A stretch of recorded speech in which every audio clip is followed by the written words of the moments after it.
Abramos, hermanos, la palabra del Señor en el Evangelio de Juan. Busquemos el capítulo número 2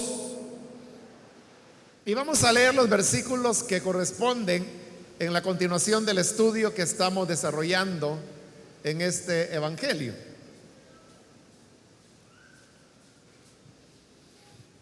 Si lo tiene listo, dice el Evangelio de Juan, capítulo 2, del versículo número 23 en adelante.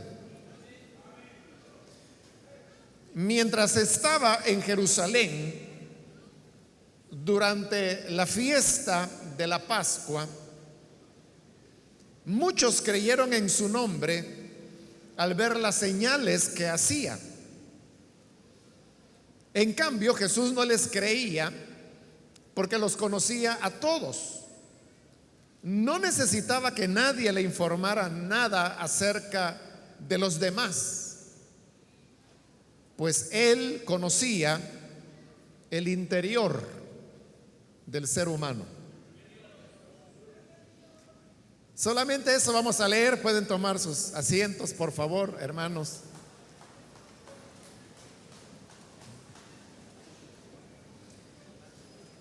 La semana anterior, cuando iniciamos el estudio de el relato de lo que se conoce como la purificación del templo, expliqué un poco acerca de cómo los redactores de los evangelios veían el trabajo que ellos estaban haciendo. Entonces yo dije cosas como, por ejemplo, que los evangelios no son realmente libros de historia, tampoco son una biografía del Señor Jesús, sino que eran interpretaciones teológicas que ellos hacían de lo que Jesús había dicho y de lo que había hecho. Pero las cosas que Jesús dijo e hizo, como también le expliqué, no era algo que había, por decir así, un secretario o un periodista al lado de Jesús, porque sabía que lo que Jesús iba a hacer era algo grande y que iba tomando nota de lo que él decía, del orden cronológico de las cosas, de los lugares exactos. O sea, eso no ocurrió. La gente simplemente vivió. Y también lo dije la semana anterior, el ministerio del Señor fue muy intenso y por lo tanto no había tiempo de andar reflexionando o pensando, esto hay que registrarlo, hay que anotarlo. Y también porque recuerde que el concepto que los discípulos tenían del Cristo era un concepto diferente. Para ellos Jesús venía a reinar. Ellos no estaban esperando que Jesús muriera, y por eso es que cuando el Señor les anunciaba su muerte, lo cual lo hizo varias veces, no le entendían. O sea, pero no le entendían no porque fuera difícil de entender las palabras del Señor, sino que porque lo que Él estaba diciendo no tenía sentido dentro del concepto que ellos tenían acerca de lo que era el Cristo. De manera que cuando ellos van a Jerusalén, para ellos es el inicio del reino del Señor. Él va para tomar el poder, por decirlo así. Y no saben que va a morir. Una semana después de haber llegado a Jerusalén, Jesús ya está muerto. La muerte del Señor fue algo que los sorprendió. No lo esperaban.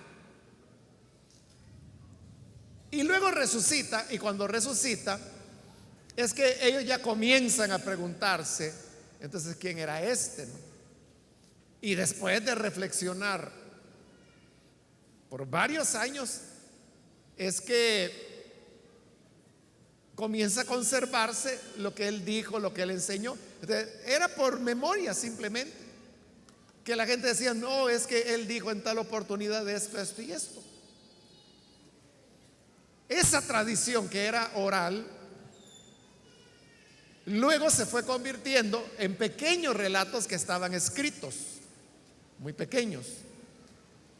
Y luego lo que hicieron los evangelistas fue que comenzaron a juntar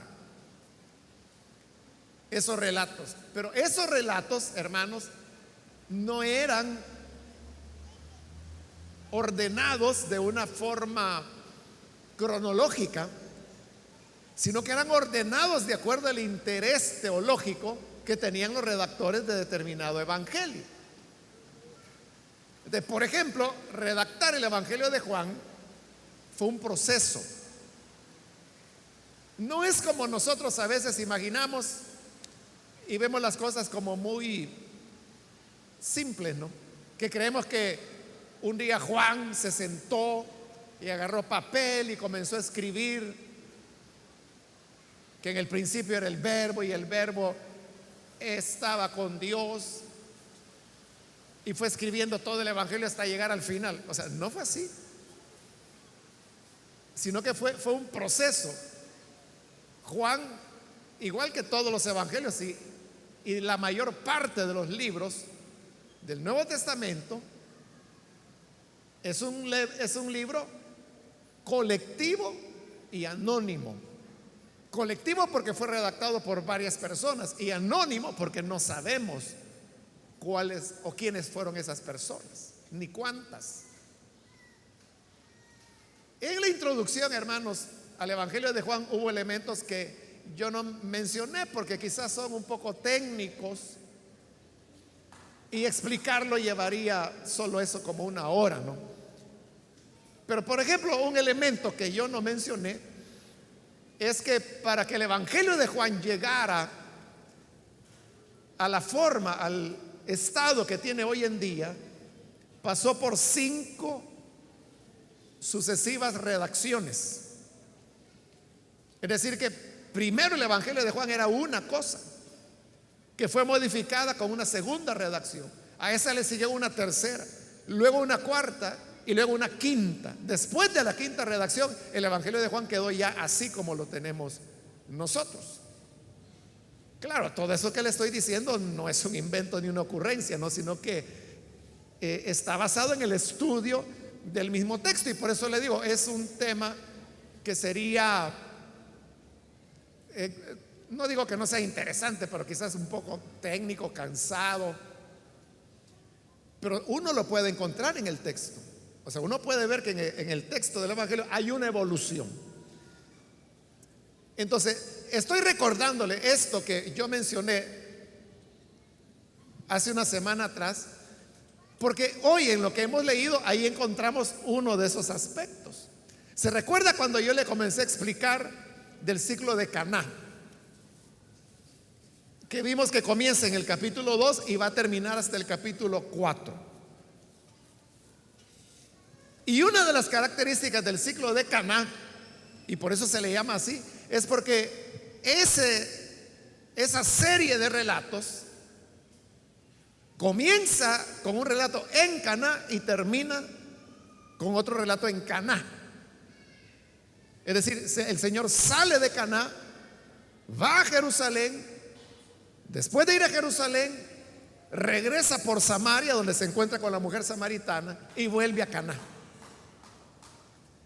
Esa era una característica. Y la otra característica que hace de esos relatos un ciclo es que vimos que en la boda de Caná, Juan dice que el Señor hizo su primera señal.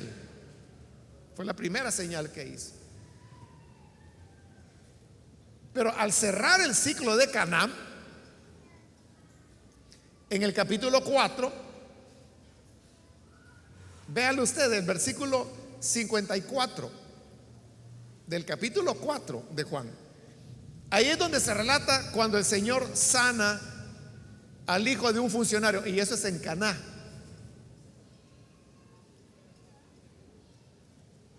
Versículo 54.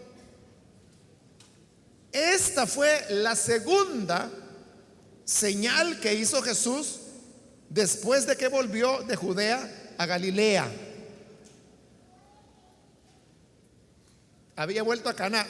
Ahí lo puede ver en el 46. siempre del capítulo 4. Dice, y volvió otra vez Jesús a Caná de Galilea.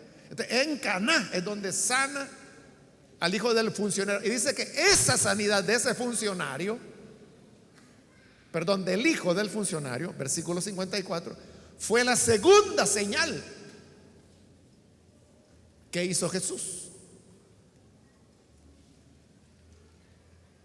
Entonces vea, si en el capítulo 12 nos dijo que cambiar el agua en vino fue esta primera señal hizo Jesús, y en el capítulo 4 nos dice que la sanidad del hijo del funcionario fue la segunda señal que él hizo, ¿qué entiende usted por eso? O sea, está claro, ¿verdad? Significa que hasta el capítulo 4 Jesús solo había hecho dos señales. La primera, que era cambiar el agua en vino. La segunda, que era sanar al hijo del funcionario. Eso entendemos, ¿verdad? Eso dice la Biblia. Del agua dice, esta fue la primera señal. Y del hijo del funcionario, por eso le leí la cita, que dice, esta segunda señal hizo. Entonces, ¿qué entenderíamos? Entenderíamos que Jesús solo había hecho dos señales. La primera en Caná, cambiando el agua en vino, y la segunda en Caná otra vez, sanando al hijo del funcionario. Pero mire ahora el versículo 23 que hemos leído, estamos de nuevo en el capítulo 2. Mientras estaba en Jerusalén, casi a la mitad del ciclo de Caná, durante la fiesta de la Pascua, muchos creyeron en su nombre al ver las señales que hacía. Y lo pone en plural.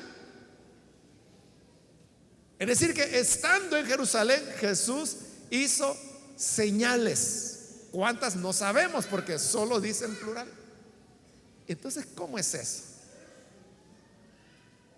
¿Qué dice? Que la primera señal fue convertir el agua en vino y la segunda sanar al hijo del funcionario.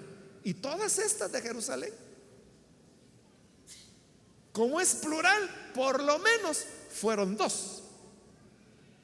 Por lo menos, ¿verdad? Una no podía ser, porque diría esta señal. Pero como dice señales, en plural eran dos. Pero pudieron ser 3, 4, 5, 10, 15, 20, 50 señales.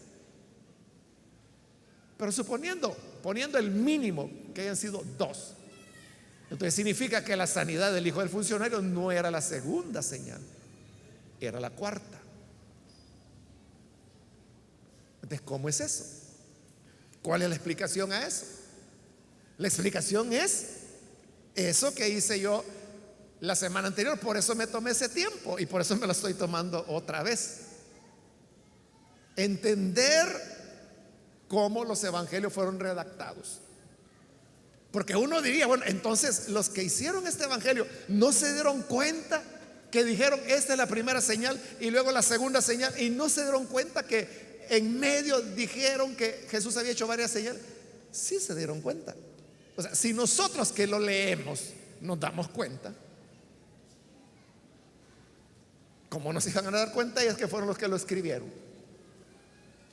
Pero no les importaba. No les importaba. Porque ahí viene lo que le digo. Este no es un libro de historia. Son interpretaciones teológicas.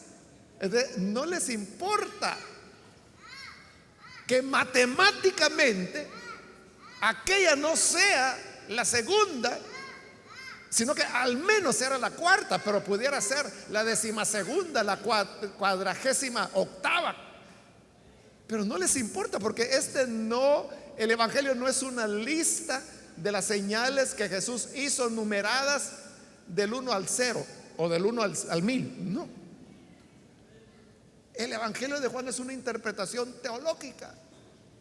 ¿Y por qué es importante que usted sepa esto? Porque si usted no entiende este proceso de redacción, no solo del evangelio de Juan, de todas las escrituras, pero principalmente los evangelios, porque son interpretaciones teológicas, cualquiera lo va a poner entre la espada y la pared. Porque cualquiera le puede leer Juan 2, esta es la primera señal. Juan 4, esta es la segunda señal. Y luego, pero mire que dice que hizo más señales. De ya ve, ese es un error. La Biblia tiene errores, por lo tanto no es la palabra de Dios. ¿Y qué respuesta le da usted? No puede negar que dice primera señal, segunda señal, pero en medio hay varias. ¿De cuál es la explicación? Lo que yo le estoy dando. Pero esto no es nuevo, hermano. Desde que nuestra misión definió sus doctrinas básicas, una de esas doctrinas básicas entre los años 1977 y 78 era la de la inspiración de las Escrituras. Y desde entonces está escrito, bueno, realmente escrito fue hasta en el año 93, cuando ya se publicó el Manual de Doctrina Cristiana. Pero si usted tiene el Manual de Doctrina Cristiana, el primer tema de doctrina que está es la inspiración de las Escrituras. Y ahí está la definición de lo que es inspiración de las Escrituras. Debería saberlo de memoria, porque es doctrina básica. Pero no le voy a preguntar si lo sabe. Pero lo que dice, y no es la doctrina nuestra, es la doctrina que comparte, yo le diría, casi la totalidad del cristianismo. Define la inspiración como la combinación de elementos humanos y divinos. Es decir, en la Biblia tenemos una combinación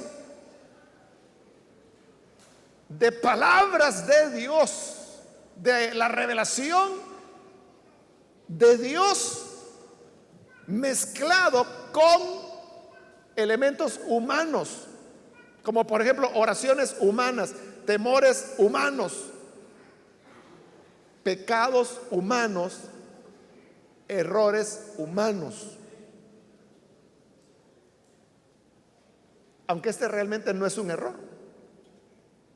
Error sería que ellos no se dieran cuenta, pero sí se dieron cuenta, pero no les importaba, porque para su propósito teológico eso es irrelevante.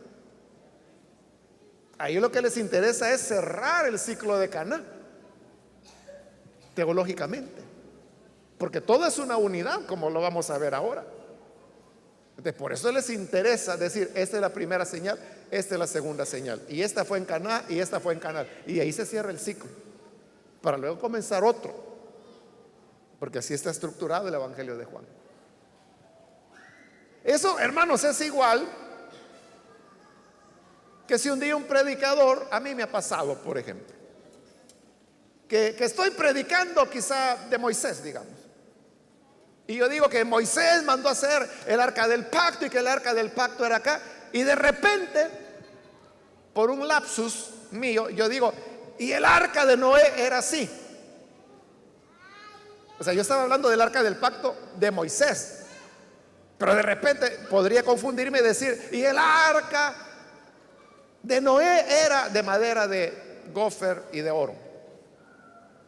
¿Eso es un error? Por supuesto es un error, porque el arca del pacto no la hizo Noé, la hizo Moisés. Pero usted entiende lo que le estoy diciendo.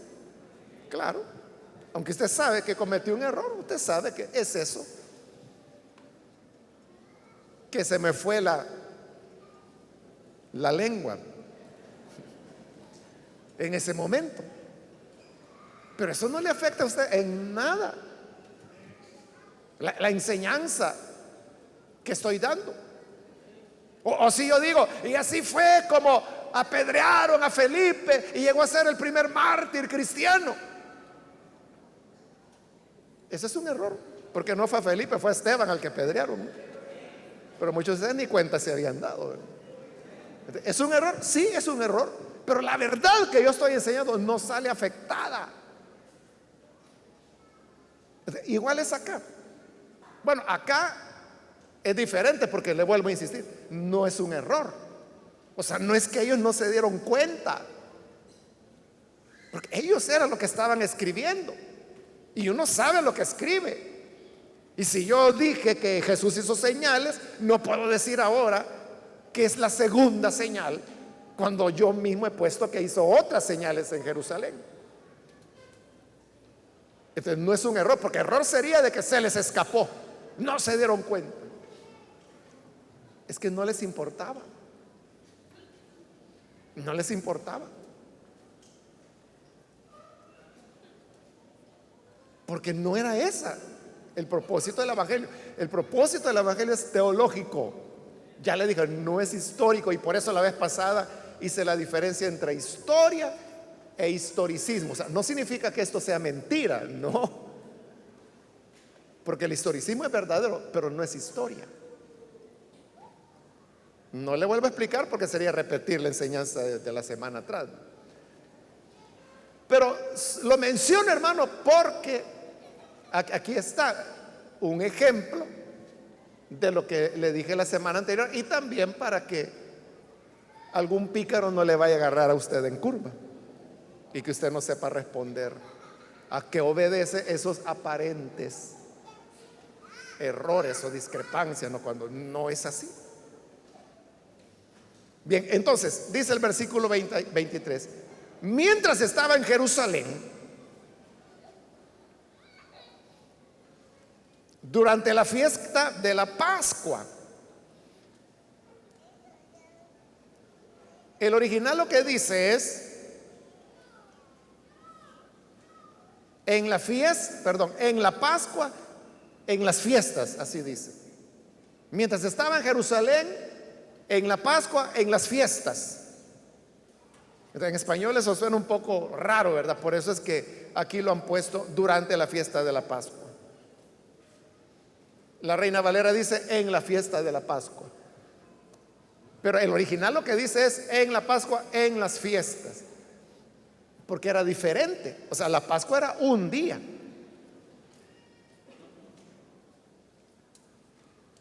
que era cuando se comía el cordero pascual, pero luego venían los 7 días de los panes ácimos, o sea, de los panes sin levadura. Entonces, una cosa es la Pascua, las fiestas son los 7 días que siguen a la Pascua. Entonces, en esos 7 días, a eso se refiere Juan, dice que muchos creyeron en su nombre al ver las señales que hacía. Entonces, ahí está, Jesús hizo señales en Jerusalén. Y la palabra señal, ya vimos, ya expliqué, que es la expresión que Juan utiliza para referirse a milagros, a sanidades, portentos, maravillas. Juan le llama señales, por la razón que también expliqué la semana anterior, o antes de la anterior. Hizo señales y dice que la gente creyó. Y la palabra que ahí se usa para muchos creyeron, ese creyeron en el griego es la palabra pistío, que viene de pistis, que significa fe. Entonces pistío es colocar la fe, colocar la confianza. Y esa misma palabra es la que apareció en las bodas de Caná, cuando dice que los discípulos, al ver que el Señor convirtió el agua en vino, creyeron en él. Entonces, esta gente de Jerusalén también está creyendo en su nombre. Pero ve ahora el versículo 24. En cambio, Jesús no les creía porque los conocía a todos. En ese versículo 24, cuando dice Jesús no les creía, esa palabra creía en el griego es pistío otra vez, que es, ya se lo expliqué, colocar la confianza, poner la fe. Es la palabra que nosotros en español, ¿verdad?, utilizamos cuando a alguien le decimos crea en Jesús. O sea, pero no le estamos diciendo, mire, crea que existió un hombre hace 2000 años que se llamaba Jesús. Lo que le estamos diciendo es ponga su confianza en él, entréguese a él, ríndale su vida. Eso es lo que queremos decir cuando le decimos a alguien crea en usted, crea en Jesús. Entonces dice que por las señales que Jesús hizo en Jerusalén,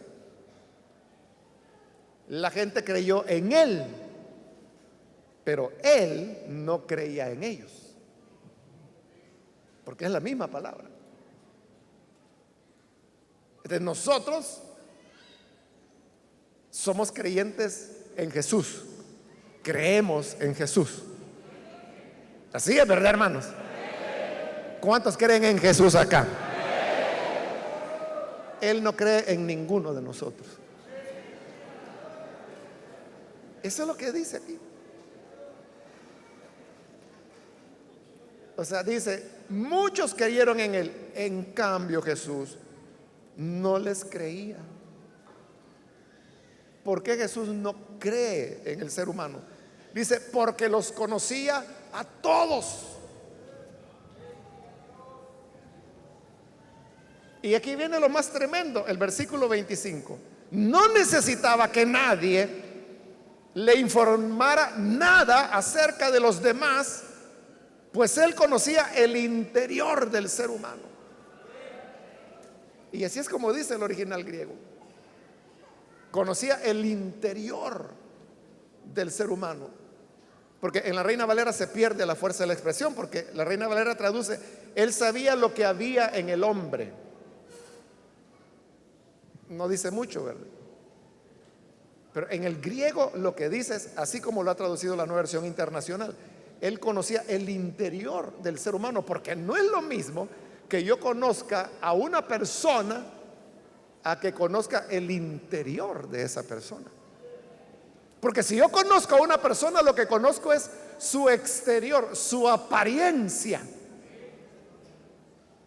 Y en apariencia cualquiera, hermano, me engaña. Pero si yo pudiese conocer el interior de la persona, entonces yo sé lo que hay ahí. Esa era la razón por la cual Jesús no creía. Porque él conocía el interior. Conoce nuestro interior.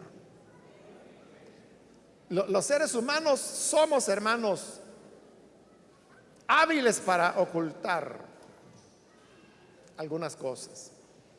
Hoy nada menos hablaba con un hombre que estaba tratando de venderme algo, pero yo ya había leído las cuestiones acerca de ese producto y todo lo que me estaba diciendo era mentira. Y yo sabía que me estaba mintiendo, o sea, porque yo había ya leído del fabricante cómo era la cosa, ¿no? Claro, él lo que quería era vender. Entonces, para vender me estaba diciendo, mire, esto es así, tiene estas características, tiene estas medidas. Y yo sabía que no, porque ya había leído que eran otras medidas a las que él me estaba diciendo. O sea, pero lo que le quiero decir es que lo decía con una tranquilidad. Yo solo me le quedaba viendo, o sea, oyéndolo. Yo creo que él ni cuenta se dio tampoco, que yo sabía que me estaba mintiendo. Así es el ser humano. O sea, el ser humano le dice la mentira más grande y ni pestañea. O sea, ya no se altera, ya. Es muy común. Entonces, ¿por qué el ser humano es así? Es lo que dice el profeta Jeremías, que engañoso es el corazón. ¿Quién lo podrá conocer? Dice. Nadie conoce lo que hay en el corazón del hombre, sino el Espíritu de Dios que está en el hombre. Es decir,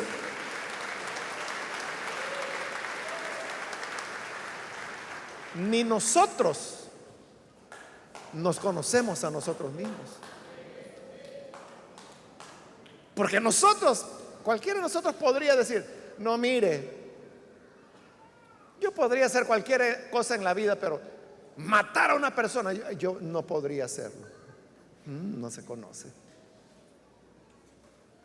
Nosotros somos capaces de hacer cualquier cosa, hermano. Pero nos hacemos la ilusión de que no. Fue la ilusión de Pedro.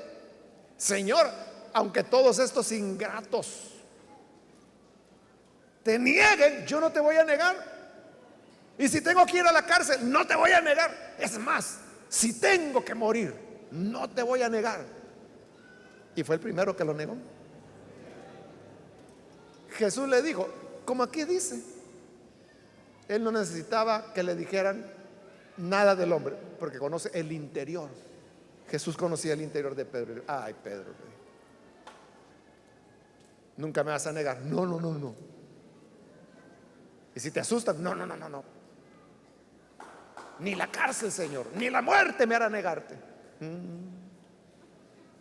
En verdad te digo que no va a cantar el gallo esta noche antes que me hayas negado 3 veces. Y así fue.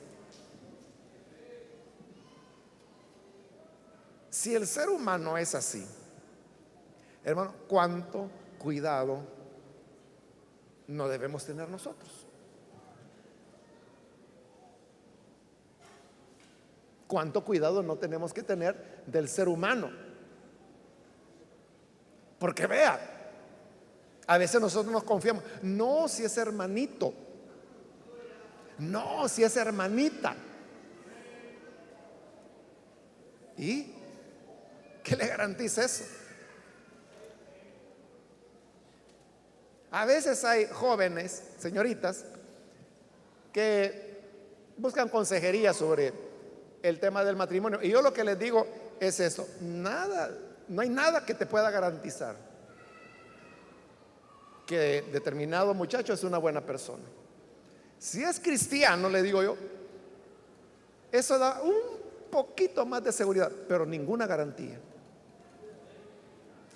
Sí, porque hay cantidad, ¿verdad?, de hombres cristianos casados que golpean a sus mujeres, que son infieles, que son mujereros, que son adúlteros. Entonces, ¿qué garantía hay? Entonces, el corazón, o sea, uno no tiene que confiarse, hermano. Uno tiene que estar alerta. Tampoco uno tiene que llegar a un extremo de cerrar totalmente el corazón y decir, yo ya no creo en nada ni en nadie. Como una vez alguien me dijo, ya me cansé, me dijo, de ser bueno, hoy de en adelante voy a ser malo, porque eso es lo que le gusta a la gente, que uno sea malo con ellos. O sea, tampoco hay que caer en ese extremo, pero tampoco hay que ser tan crédulo, tan ingenuo de creer cualquier cosa.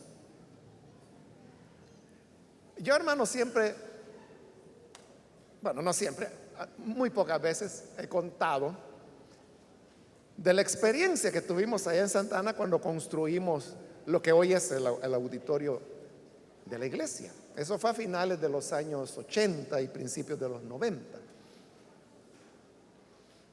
Iba a iniciar el proceso de construcción y entonces la idea lógica, ¿verdad? Uno dijo, bueno, ya que vamos, no íbamos a hacer crédito ni nada, íbamos a caminar con la ayuda de Dios, ¿verdad? Lo que Él fuera dando. Entonces dijimos, bueno, entonces si aquí se va a trabajar,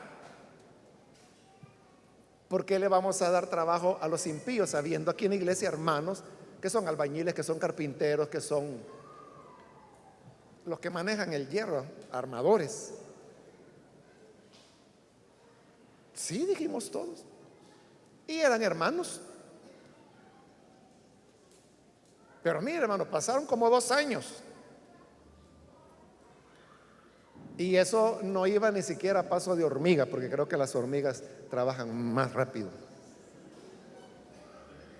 Pero, hermano, como yo no sabía nada de construcción, yo antes de eso no había construido ni siquiera un barquito de papel. Entonces yo no sabía nada. Entonces yo creí que así era, que era normal. Y entonces eso, hermano, nos iba a tomar, yo creo que estaríamos construyendo todavía. O sea, pero era una cosa. Y todos eran hermanos. Entonces estaba, como en El Salvador le llamamos, ¿no?, el maestro de obra, que también era un hermano de la iglesia.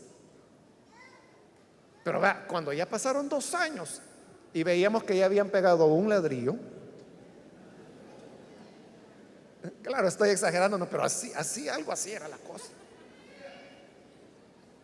Entonces, con los hermanos ancianos, ¿verdad?, dijimos, no, aquí algo Pasa, ¿verdad? Porque la iglesia está pagando, comprando materiales, pagando mano de obra y no vemos que esto camine.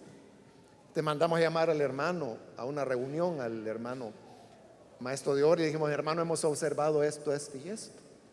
Y él nos dijo: ay, gracias a Dios que me preguntaron.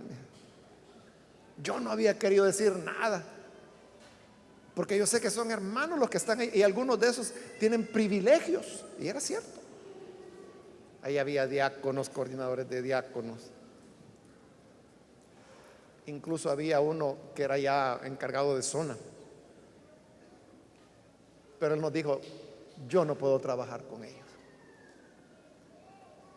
Y el hermano, el maestro de obra, que por cierto ya está en la presencia del Señor, él nos dijo: hagamos esto, déjenme trabajar con mi gente, déjenme por una catorcena, porque así trabajan ellos, 2 semanas, déjenme una catorcena y yo voy a traer a mi gente. Vaya, está bien, probemos, dijimos nosotros. Hermano, increíble. Es que en esos 14 días hicieron lo que aquellos en meses o en un año no habían hecho. Así, o sea, es triste. Y una vez hasta se molestó conmigo un hermano que era uno de los que estaban trabajando ahí, porque yo lo dije en otro lugar, y que no era Santana, por supuesto, pero él estaba ahí ese día y oyó y se enojó conmigo. Hoy ya se tranquilizó,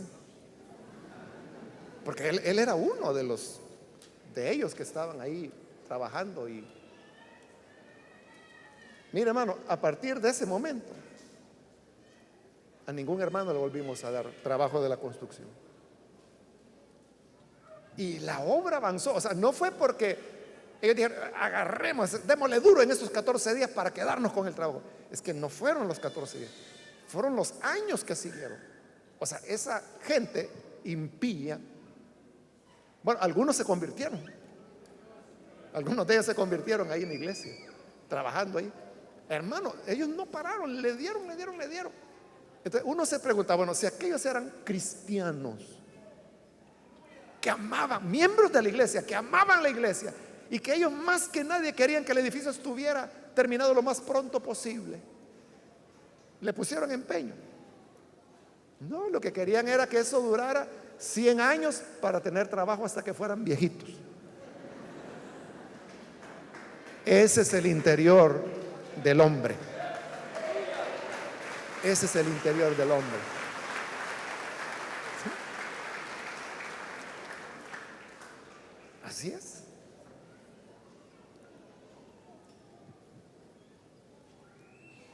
Y el edificio se completó a un ritmo.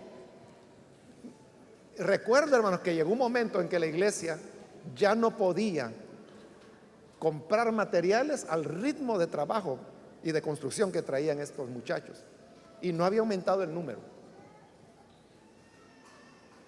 Entonces, hubo un momento en que recuerdo que tuvimos que parar algo así como 2 semanas, porque la iglesia ya no tenía fondos, o sea, porque venían tan rápido que no podíamos estarles proveyendo el material, hasta que se terminó.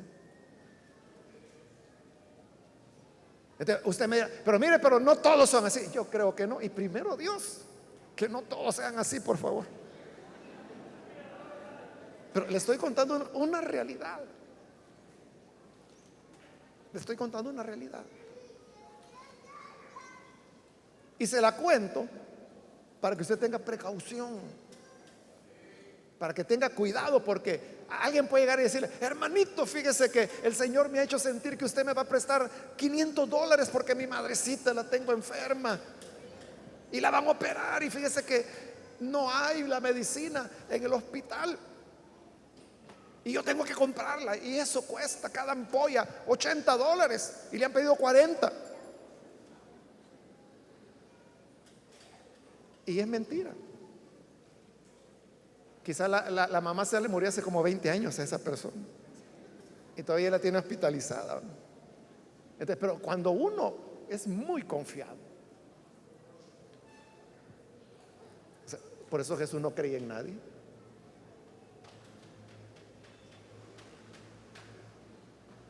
Repito, no quiero yo dejarle usted la idea de que todos somos aquí un manojo de sinvergüenzas, a cual más lobo y más hipócrita. O sea, hay un montón de lobos y de hipócritas, pero también hay santos genuinos. Hay personas que verdaderamente aman a Dios y hacen las cosas para el Señor. Y puede ser que hasta los están maltratando por hacer la obra de Dios, pero las siguen haciendo porque es por amor. El hombre es peligroso. El hombre es una serpiente que esconde el veneno. Es algo así como la medusa, ¿verdad? Que la medusa llama la atención porque como es como transparente, dan deseos de tocarle. Uno dice, no, ¿qué es esto, no? Y al tocarla ahí está el problema.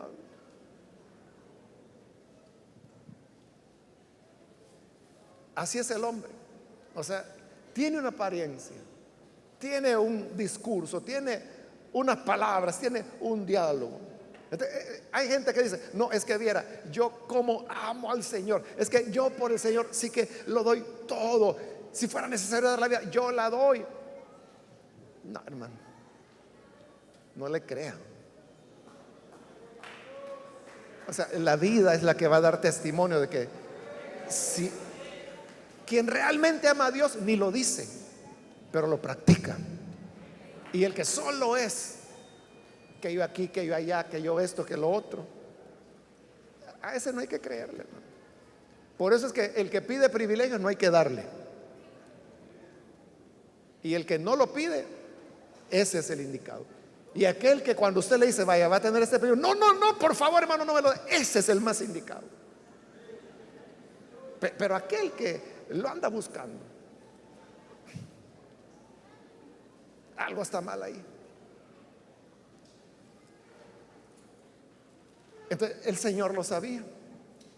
Y vea, el Señor no se equivocó, porque muchos creyeron en su nombre en Jerusalén. Pero estos muchos que creyeron en su nombre en Jerusalén son los que 3 años después van a estar gritando que lo crucifiquen. Son ellos, la misma gente en la famosa entrada triunfal, que gritaban y con las palmas, ¿verdad? Y que ponían los mantos, dice, en el camino para que pasara el burrito en el cual el Señor iba. Decían, Hosana al hijo de David, Hosana en las alturas, y lo alababan. Esos mismos que le decían Hosana, 6 días después estaban gritando, crucifícale, crucifícale, crucifícale. ¿Y entonces qué clase de gente es esa? Ese es el interior del ser humano.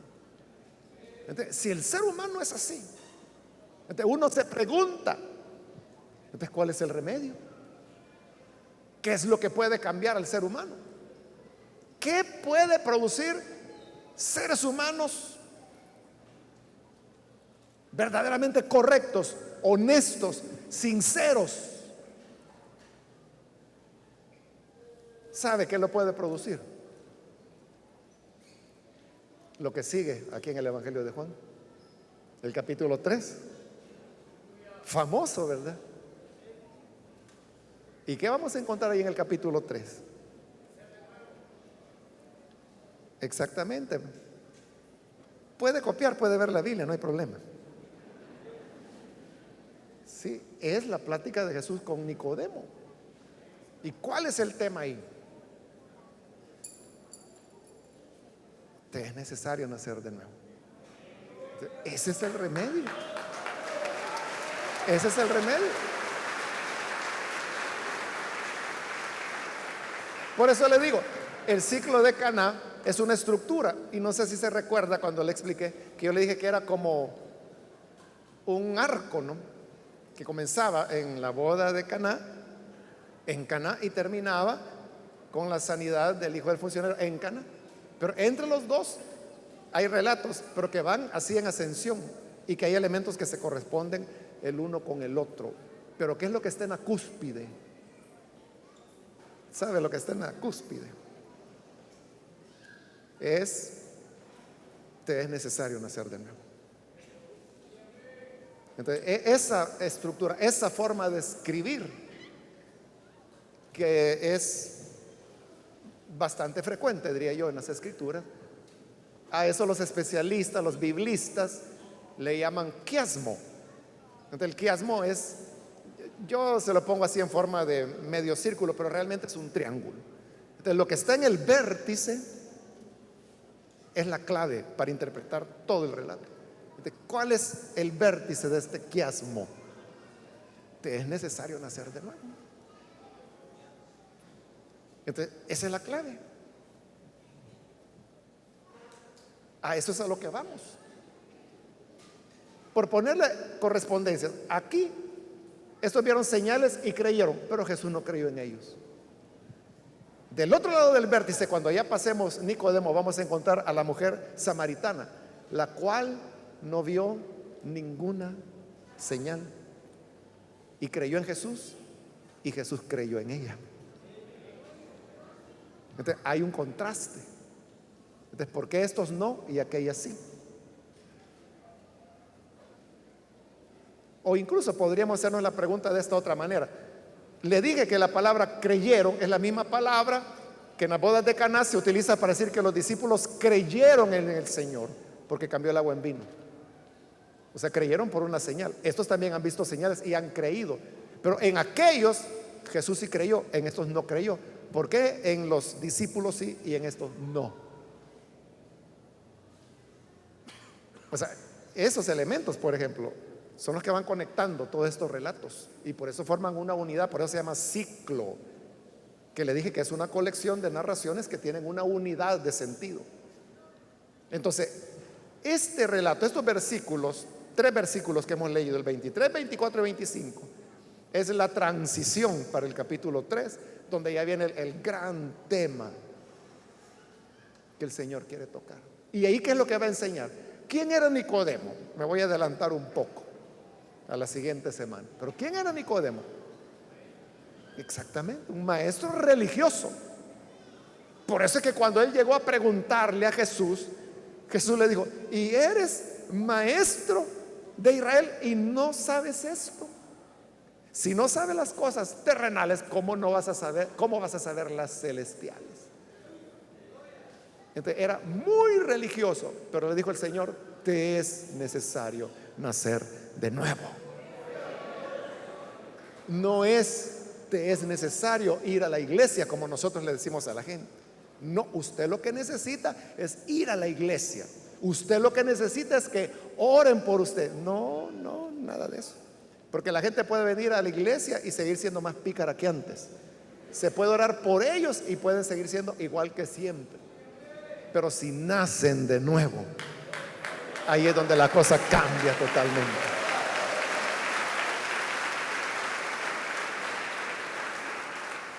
Entonces termino ya diciéndole: el ser humano es peligroso porque no lo podemos conocer.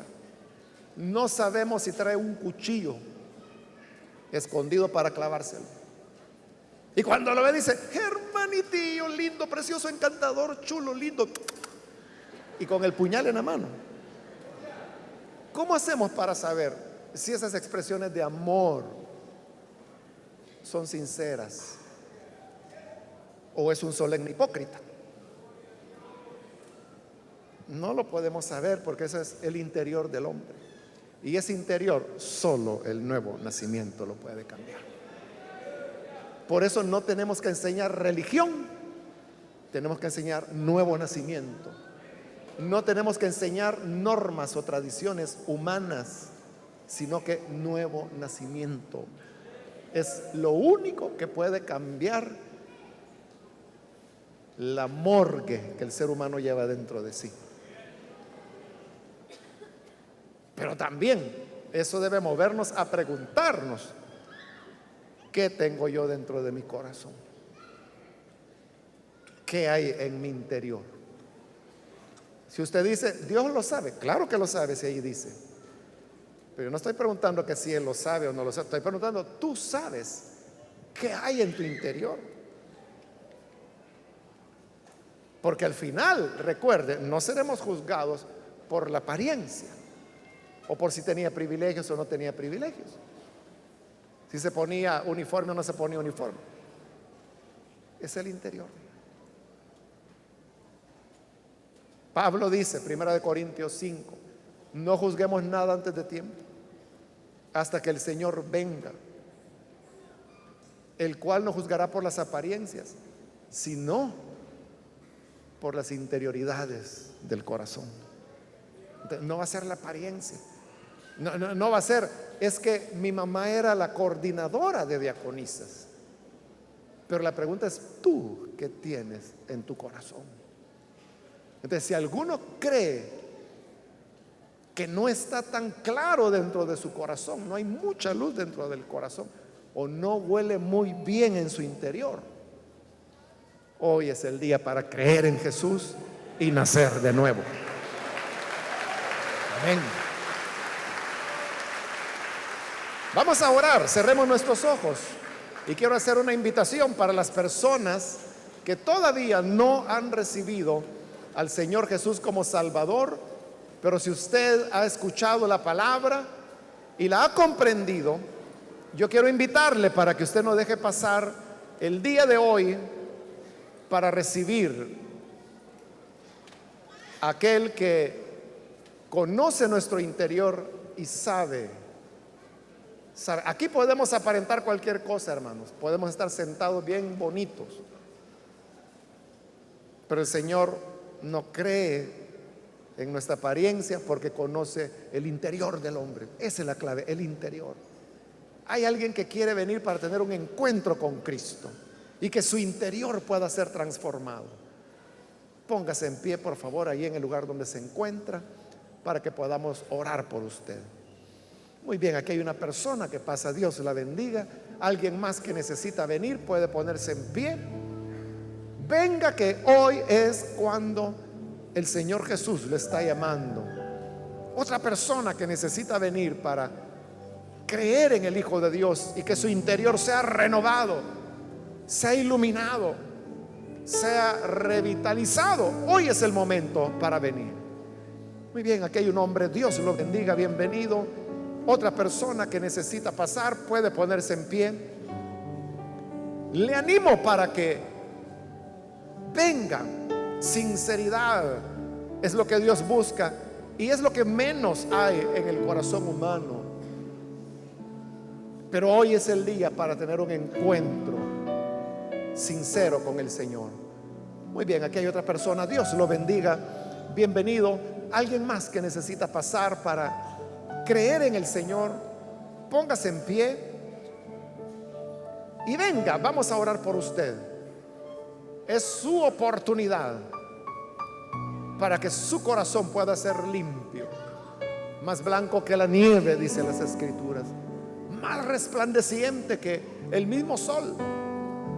Hoy es el momento. ¿Hay alguna otra persona que necesita venir? Voy a acelerar el llamado y ahora extiendo la invitación para aquellos que ya han creído en el Señor, pero que se han alejado del Señor.